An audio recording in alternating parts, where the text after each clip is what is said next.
আচ্ছা, আজকে আমরা একচল বিশিষ্ট দ্বিঘাত সমীকরণের কোষে দেখি 1.5-এর এই অতি সংক্ষিপ্ত উত্তরগুলো করব। এগুলো করার আগে আমরা দুটো জিনিস একটু বার করে নিই।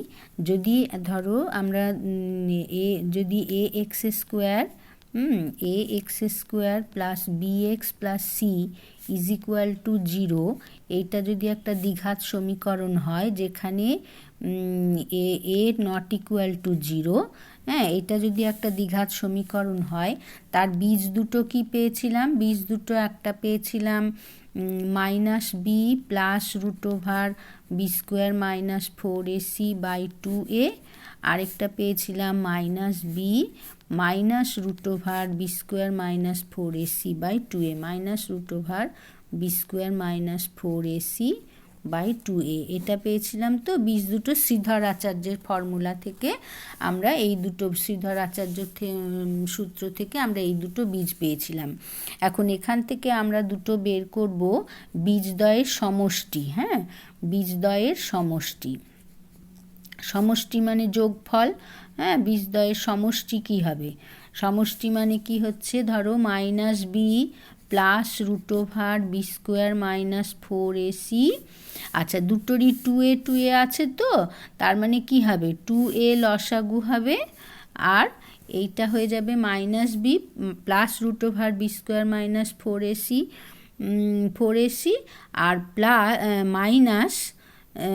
মাইনাস বি, মানে এটা প্লাস দুটোকে যোগ করছি, তাহলে আবার হবে -b minus √b² minus 4ac। ঠিক আছে, তাহলে এখানে কি হবে?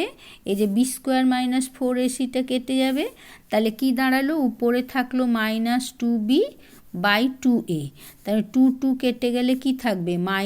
-b by a। তাহলে এটা আমাদের জানতে হবে। হ্যাঁ, বীজ দুটোর সমষ্টি হলো -b বাই a, আর বীজদ্বয়ের গুণফল। হ্যাঁ, এবারে বের করব বীজদ্বয়ের গুণফল। দুটো জিনিস জানতে হবে, বীজদ্বয়ের সমষ্টি কি হয়, বীজদ্বয়ের গুণফল কি হয়। গুণফল মানে দেখো -b plus √b² minus 4ac by 2a into -b minus √b² minus 4ac by 2a। কেমন?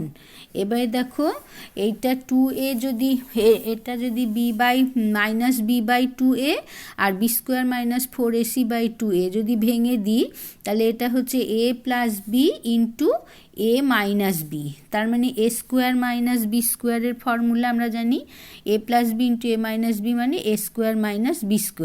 এবারে a² মানে কি? -b by 2a whole square. a² minus b² মানে হলো √b² minus 4ac by 2a whole square. হলো a² minus b² করলাম is equal two, এটা হয়ে যাবে b² বাই 4a² মাইনাস, এখানে উপরে রুটটা উঠে যাবে, b² minus 4ac by 4a²। আচ্ছা, 4a² হলো। এবারে যদি আমরা এবার যদি এটা বিয়োগ করি, তাহলে এটা কি হবে? 4a² লসাগু হবে, তাহলে b² মাইনাস b² আর মাইনাসে মাইনাসে প্লাস 4ac হলো। তাহলে b²টা কেটে গেল, তাহলে হলো গিয়ে 4ac বাই 4a²। কেমন? 4ac by 4a²। তাহলে কি হলো? 4 কেটে গেল, একটা কাটলো, তাহলে c বাই a। তাহলে বীজদ্বয়ের গুণফল হলো c বাই a। এটা আমাদের মনে রাখতে হবে। বীজদ্বয়ের সমষ্টি -b বাই a, বীজদ্বয়ের গুণফল c বাই a। এবার এইগুলো দিয়ে আমরা এই অতি সংক্ষিপ্তগুলো করি। হ্যাঁ, 12 a। হ্যাঁ, দেখো 12 a প্রথমে কি বলেছে? যে x² minus 6x minus 6x plus -6x plus 2 is equal to 0, এই সমীকরণে এই সমীকরণে বীজদ্বয়ের সমষ্টি কত? তাহলে আমরা কি বের করলাম? বীজদ্বয়ের সমষ্টি মানে হলো মাইনাস বি বাই এ। এইটা মনে রাখতে হবে। যদি a x square plus b x plus c is equal to 0 দ্বিঘাত সমীকরণটা হয়, তাহলে বীজদ্বয়ের সমষ্টি হলো মাইনাস বি বাই এ। তাহলে এখানে বীজদ্বয়ের সমষ্টি কত হবে? মাইনাস বি মানে হলো মাইনাসে মাইনাসে প্লাস 6 হয়ে যাবে, প্লাস 6 বাই এ মানে 1, তার মানে কত হবে? বীজদ্বয়ের সমষ্টি হলো গিয়ে 6 ইজ ইকুয়াল টু 6। তাহলে কোন অপশানটা হবে? তাহলে এই যে সি অপশানটা হবে। কেমন? সি অপশানটা। আচ্ছা, তেমনি এই দুইয়েরটাতে বলেছে, দুইয়ের অঙ্কটাতে বলেছে, দুইয়েরটাতে দেখো বলেছে x square minus 3x plus K, x square minus 3x plus K is equal two 10, is equal two 10। এই সমীকরণে বীজদ্বয়ের গুণফল -2 হলে কে এর মান কত? বীজদ্বয়ের গুণফল বলেছে -2। আচ্ছা, এখানে 10 আছে, তাহলে আমরা কি লিখব? এটাকে করব x square minus 3x plus কে -10 ইজ ইকুয়াল টু 0। তাহলে এবারে a x square plus b x plus c আকারে প্রকাশ করা হলো। তাহলে এই সমীকরণে বীজদ্বয়ের গুণফল কত হবে? বীজদ্বয়ের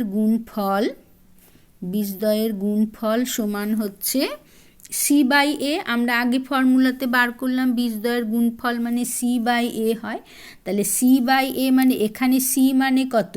কে -10, কে -10 আর এ 1, তাহলে সি বাই এ মানে কে -10।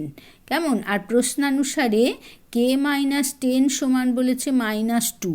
হ্যাঁ, তা কে এর মান কত? বীজদ্বয়ের গুণফল -2 হলে কে এর মান কত? তাহলে কে ইজ ইকুয়াল টু কত হবে? কে ইজ ইকুয়াল টু 10 যদি ওপাশে যায়, -2 প্লাস 10, তাহলে সমান 8।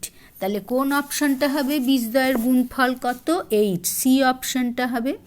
ঠিক আছে। আচ্ছা, এ এক্স স্কোয়ার প্লাস 3 নম্বরটা দেখো, a x square plus b x plus c is equal to 0, যেখানে এ নট ইকুয়াল টু 0। সমীকরণের বীজদ্বয় বাস্তব ও অসমান হলে বি স্কোয়ার মাইনাস 4ac কী হবে? এখানটা থেকে দেখো, এই যে আমরা এখানে যে বীজ দুটো বার করেছি না, এই যে, তাহলে বীজ দুটো যদি বাস্তব ও অসমান হতে হয়, অসমান হতে গেলে বি স্কোয়ার মাইনাস 4ac-কে 0-র থেকে বড় হতে হবে। বাস্তব হবে আর অসমান। বাস্তব হতে গেলে 0-র থেকে বড় হতে হবে, 0-র থেকে বড় হলে অসমান। তাহলে কোন অপশনটা হবে? B square minus 4ac greater than 0। ঠিক আছে।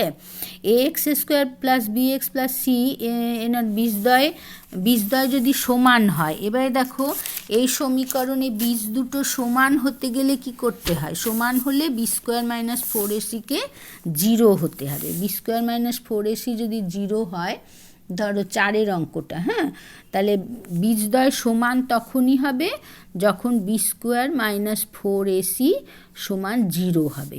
তাহলে 4ac, অতএব 4ac সমান বি স্কোয়ার, অতএব সি সমান হচ্ছে বি স্কোয়ার বাই 4a। তাহলে কোন অপশানটা হবে? সি সমান, এই যে সি সমান বি স্কোয়ার বাই 4a, তাহলে ডি এর অপশানটা হবে রাইট। হ্যাঁ, আর এইখানে বলেছে 3x স্কোয়ার, 5-এর অঙ্কটা দেখো, 5-এর অঙ্কটা একটু দেখি। 3x square plus 8x, 3x square plus 8x plus 2 is equal to 0, plus 2 is equal to 0। এই সমীকরণের বীজদ্বয় আলফা বিটা হলে 1/α প্লাস 1/β সমান কত?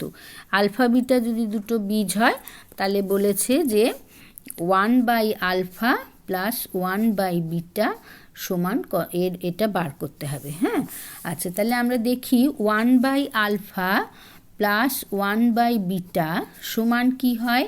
আলফা বিটা লসাগু হবে, তাহলে এখানে বিটা প্লাস আলফা। হ্যাঁ, তার মানে এইটা যদি সমীকরণটা হয় 3x square plus 8x plus 2 is equal to 0, বীজ দুটো যদি আলফা বিটা হয়, তাহলে বীজদ্বয়ের সমষ্টির সূত্র ধরে আমরা কি বের করব? আলফা প্লাস বিটা সমান -b/a, মানে -8/3। আর alpha beta is equal to c by a, তার মানে 2/3। ঠিক আছে, এবারে এই মান দুটো এখানে বসাই, তাহলে এটা ইজ ইকুয়াল টু হচ্ছে আলফা প্লাস বিটা হলো -8/3/2/3। ঠিক আছে, তাহলে ইজ ইকুয়াল টু -8/3 ইন্টু 3/2, তাই 3 কেটে গেল, এটা কাটলো, তাহলে ইজ ইকুয়াল টু কত হবে -4। তাহলে কোন অপশানটা হলো -4, তাহলে সি অপশানটা হবে। ঠিক আছে, আচ্ছা এর পরেরগুলো হবে পরে।